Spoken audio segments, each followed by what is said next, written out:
We are here at the Faithless Forum 2021, Austin, Texas, hanging out with all the YouTubers, and I have the privilege and honor of interviewing you, Seth Andrews. I really appreciate you joining me. Hey, thanks for the invite, man. It's good to be here. Absolutely. Other than your godly voice, what had to start off that way? You read Dr. Joshua Bowen's wonderful book, plugging the Atheist Handbook to the Old Testament. Yeah.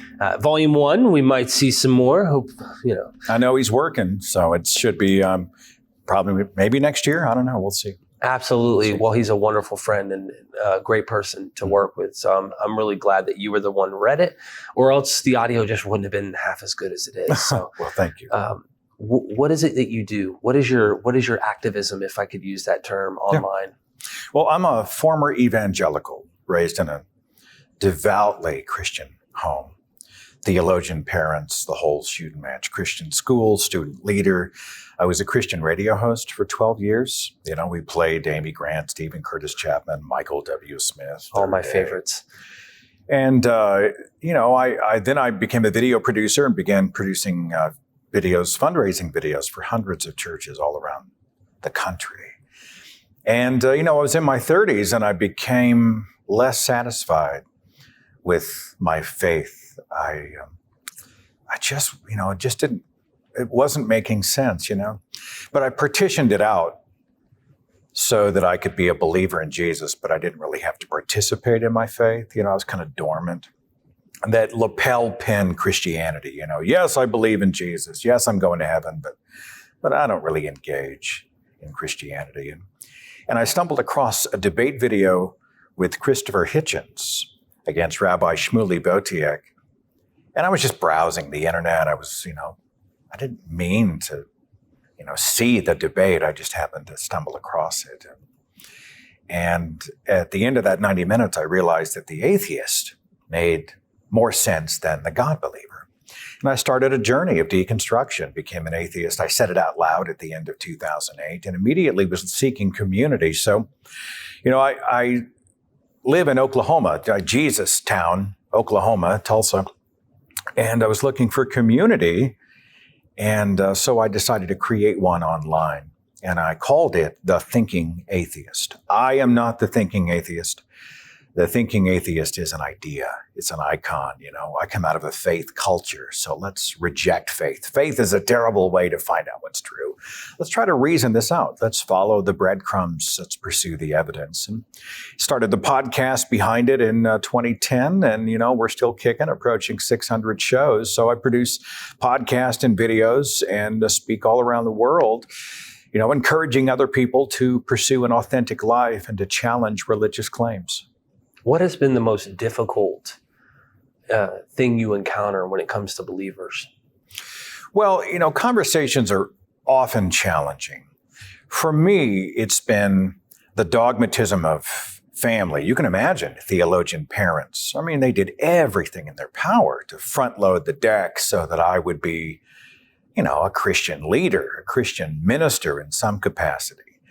They didn't give us a choice. They said it was a choice, test God. But if I'd come back with a question other than God or Jesus, well, you're wrong. You're reading the wrong books. You're listening to the wrong people. You are being deceived by the evil one, that kind of thing. And for me, the biggest challenge has been those in my immediate family, the disappointment of parents who feel like they failed. We weren't good enough parents. Our son is failing as a son. And the cost to our relationship, because for them, nothing else can be enjoyed unless the eternal question is answered. And it's been very difficult. I lost my father earlier this year, and we mended fences a little bit, but it's amazing. You realize the conditionality of some of the love that is offered up by people in your tree, in your circle, in your culture, because if you stand opposed to what they hold dear, a belief linked to their identity, they'll often shut down and maybe even shut you out. That's been the biggest challenge for me.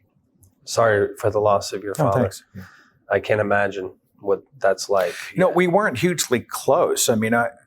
I broke up a little bit they gave me, believe it or not, an opportunity to say a few words at the funeral, which is weird because I think, they would have been afraid I was going to go off on a tirade. But, I just honored his life. And, it affected me more than I thought it would. But, we were strangers in a lot of ways. And I find that's a common story. A lot of people find that, their families want them to be like them, think like them, vote like them, worship like them. And if they don't, they then implement what they consider a tough love model. Well, we won't fully accept you because if we accept you, we're endorsing you. And then you find yourself, you feel the outsideness of that circumstance. And it's very difficult for many people. With all that, I guess you could say, social ostracizing of that happening to you, and it happens to a lot of us.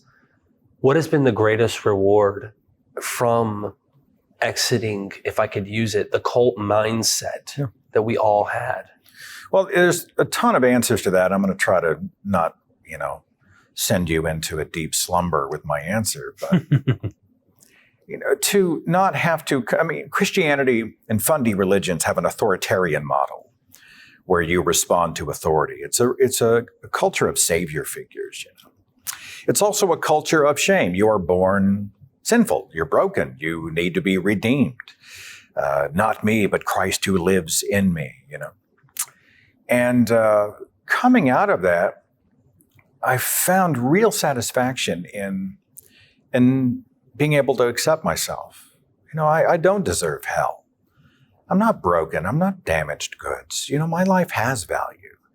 And more than that, and this is encouragement I give to other people, is I think everybody deserves the gift to give the gift to themselves of an authentic life. Right? Live authentically. How many people have to hide behind a shell? They do the dance, they speak the words, they pantomime whatever they're supposed to do to keep the peace. But that's not really peace. What it is an absence of conflict, right? You're going along to get along, but you don't get to be your authentic self. And for me, the biggest plus has been I don't have to do the dance. I get to figure it out on my own terms. I found that I'm more happy, I'm more accepting. My life is filled with much more color and culture, the wide spectrum of humanity. I don't start with truth with a capital T and then try to find things in this world to confirm my bias. I can discover something new every single day. And man, to be able to evolve like that, instead of having a dogmatic faith, this is who I am and I will never change. What a prison. To be able to say, teach me something new. I want to be a discoverer. That's true liberation. That's been the best part for me. Wow. I don't blame you. So what is your long-term goal?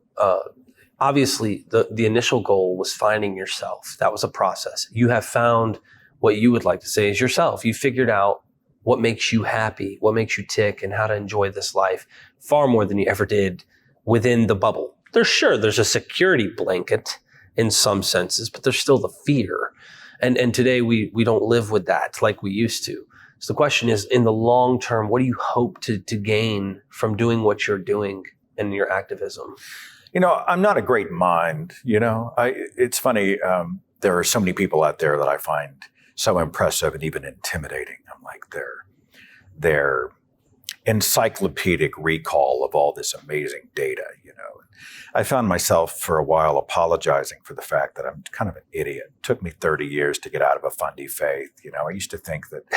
I used to think that donkeys talked and that, I used to be that guy, but I found that, my gift has been storytelling and encouraging. And moving forward, I want to go after the fundy faiths and I want to debunk the bunk and I want to, deconstruct, dismantle the lies that are often being used to harm people, especially children, which is kind of a sore spot for me because I was one of those kids. But mostly moving forward, as we see the rise of the non-religious, I want to continue to encourage that and to encourage people, which brings me back to authentic life. Be who you are. It's okay to stand apart, be an individual. You are not on this earth to keep other people comfortable. We tend to think that, well, I can't disrespect my parents, or I can't say this to so-and-so, or I'll be judged, and I'm like, well, I understand that, Consequences can be a real pain. And not everybody can come out. Not everybody can be that open. Some people even fear for their lives. So I'm not trying to make a blanket statement.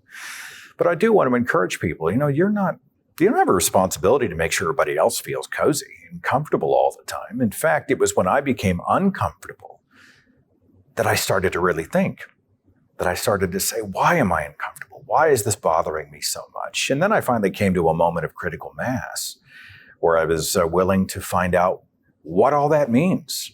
And at the end of that journey, it liberated my mind. So storytelling, telling the stories, the wonderful stories of escape from religion and embracing the natural world and encouraging other people that it's okay to be themselves and that they don't have to keep other people cozy and comfortable. Ladies and gentlemen, the thinking atheist. I'm not the thinking atheist, but I'd like to think we are thinkers. Faith makes me crazy. Election seasons in the heartland always feature some guy, holding a Bible. They show him in church, and the narration says, "Candidate X is a man of faith." And if we stop to define faith, faith is really claiming to know what we do not know. Like Hitchens once said, it's called faith because it's not knowledge. If we knew it, it would be knowledge, not faith. And I always wanted him to reproduce those political ads to actually say it. Candidate X claims to know what he does not know. I think that would be a much more honest way of approaching, faith. And so the thinking atheist is just an encouragement to everybody, including myself, Faith is just a terrible way to find out what's real. Let's think about it, Let's engage brain. Religion likes to teach us to distrust reason, distrust our minds. But how tragic is that? Distrust your cognitive abilities and lean on this other. And any religion, any competing faith could make those claims. No, let's think about it. And my hope is the icon and the site, the community, the content of The Thinking Atheist provides that encouragement to other people to do the same. Thank you. You betcha. It's been an honor.